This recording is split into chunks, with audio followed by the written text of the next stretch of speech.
নমস্কার।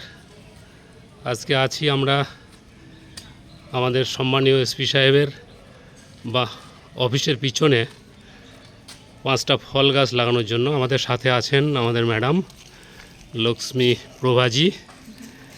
मैडम का पिताजी नाम क्या है मैडम? राजीव।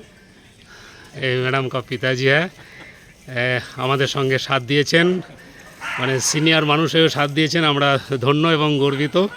সাথে আছে আমার এই যে লাল গেঞ্জি পরা প্রিয় সাগরদা, রবিউলদা, উদয়দা, আমার ভাই অভিজিৎ, সকলে মিলে আমরা 5টা গাছ লাগাচ্ছি, ফল গাছ। একটা আম, একটা জাম, একটা হরিতকি, একটা গোলাপ জাম আর একটা কাঁঠাল। এভাবে আপনারা আস্তে আস্তে এগিয়ে আসুন প্রকৃতিকে সবুজ এবং সুন্দর করার জন্য। সকলে খুব ভালো থাকবেন। নমস্কার।